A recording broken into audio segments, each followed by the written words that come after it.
Another day in paradise. So this is the latest in the workshop. 4 projects going at present. We'll quickly run through. We've got the BSA Rocket III. We've got a 50cc Sports Ducati. We've got an Ariel HT5, and we've got the Bond Minibyke at the bottom end. So why we have 4 going? Because we get stopped for bits and pieces, so it's good for production to have 4 going at the one time, so you have no excuses to stop. Rocket 3 is coming on. This is Jim's project. Wonderful bike. Daytona job, winning Daytona, the Great American Race 200 miler. This is a 1972 BSA triple Bob North frame. Jim's been working through it. The fairing was a bit battered and down the road, so we've got Bill Lucas to repair it. So we've had all this repaired. It had been down the road a few times, so that's all repaired. We've got a brand new screen which Bill managed to get for me, so that pops on there like that. So it'll all be up on its toes whenever we get it back together again. We'll do it the BSA Works colours, which is that red and white. So should be not far away. We've got some genuine HT lead. The old boys used that yellow black HT, that's racing lead. Quite difficult to find, but we've got some here, so we'll do the HT leads with that. Move on to the 50cc Ducati. It's, as you see in quite a lot of bits, 1967 50cc Ducati, been right through it really. This is the engine here, which is a lovely little unit, 4-speed. Nickel barrel, which is quite rare for 1967. We needed a set of rings, and the top ring's a Dyke ring. And Cox and Turner, Ian, believe it or not, over at Yeovil, got me a set of rings, just unbelievable. So great job. Cylinder heads ready to go on. Very nice combustion chamber, very modern, like the Adler and the Ariel Arrow. That'll pop on there. Compression ratio quite high. So, and then we've got the Deluxe carburetor. That's a lovely bit of work there. Of course, the Deluxe, great Italian carburetor manufacturer, a bit like Amel in UK. So that pops on there, which will be quite nice. And here is quite unique. I think a lot of modern manufacturers could, modern designers could get a few ideas out of this. Do you see how the throttle cable straight pulled that way rather than going out over that way? So that's a really neat job. If I'd have seen that when I was with Ariels or Honda, I would have implicated that. So you can see how it works. See how it pulls the cable? That really lovely bit of design. And you got the cable's not sticking out into the action. It's nicely protected by the handlebars. So there you go, lovely little engine. That'll pop on there. Bunk and carburetor on. Then we move on to the chassis. There we go, all ready for reassemble. Brakes all nicely done. This is the zinc stuff that I just got back from Jensen. Lovely to get that's zinc finish. Very difficult to get, but that's the original zinc finish. Sprockets for the rear wheels. So that's pop on there.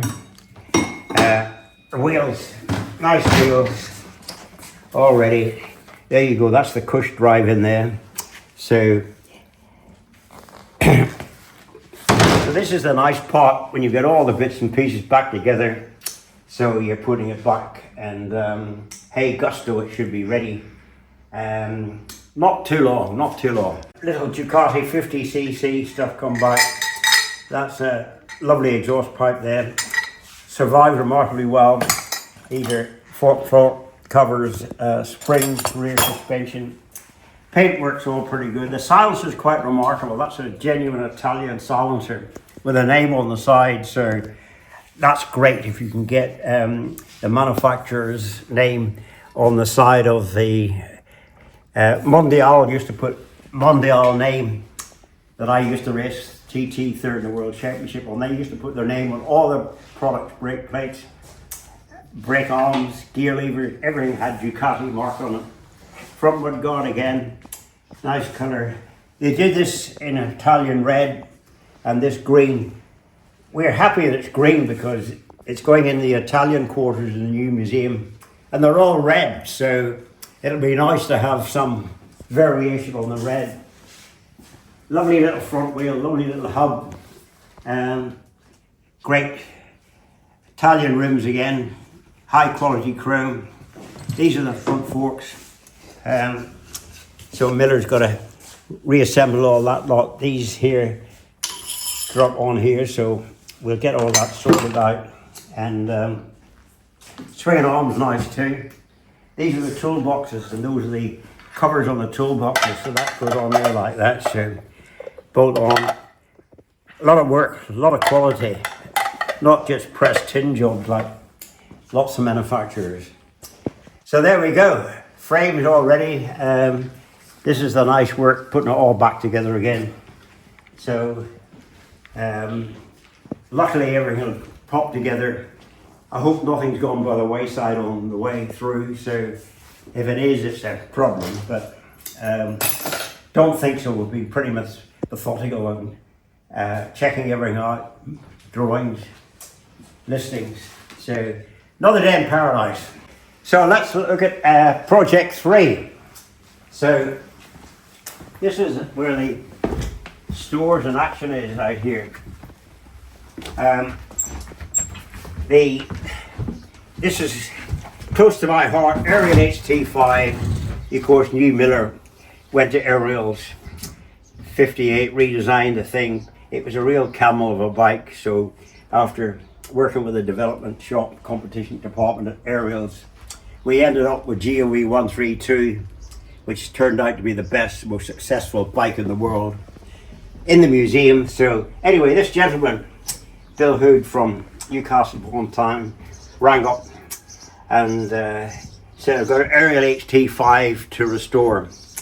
And I said, well, Jim doesn't like doing outside work. So I said, well, he said, well, the story is that my brother, who's passed away, Tom Hood, started to restore this many years ago.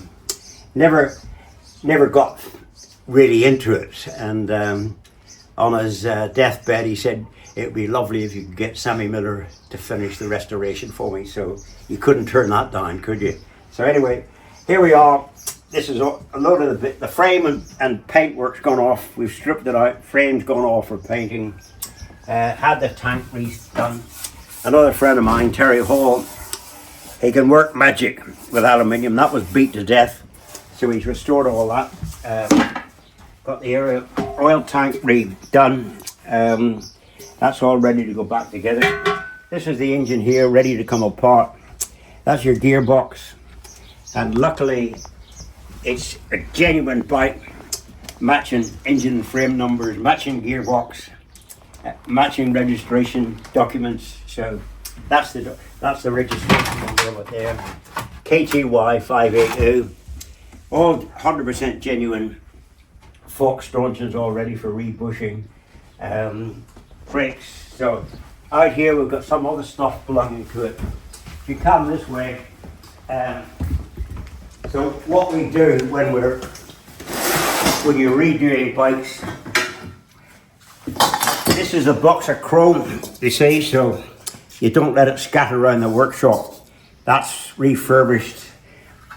Chain guard been welded on here, handlebars straightened. So that's the chrome stuff.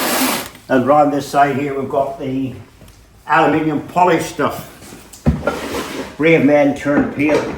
That's the front hub. Where's a bloody ton that? You know, it's just crazy. That's before Miller came on the scene. That was the first out the door when I went to Ariel's. And these are all cases. That's been all repaired here, all sorted out, ready to go. That's nice there. You've got the HT on the engine, which is again, authentic, 200% genuine. Right, come to number 4, the Bond. 1950 Bond, made by the Bond Aircraft Company. So that gives you a lead what's coming. So, when Miller was a boy at school, he used to read about these, and he would have given his right arm to have a Bond because he thought it was fantastic design. 1950, can you imagine it? Beautiful design, highly technical. This is all aluminium, so these are all aluminium aircraft specification, which is all riveted down here. Really advanced for its time. Little Villiers, 98cc, 2-speed motor. Again, Villiers, really good engine. Telescopic forks, quite in the early days of telescopic forks. I won't go into the mechanism of those because you wouldn't believe me. And that's how it was originally found. So, brave man turned pale, and Miller flees to the woods. So, well pleased with that. A lovely addition to the museum. So, all these things work exceptionally well. It's that's the gear change there, believe it or not. There's only 2-speed, bottom and top. So we're very lucky we've got that's a standard seat, which is, we had brand new in store, believe it or not, the original seat. So there we go, we'll start it up for you, let you hear a Bond running.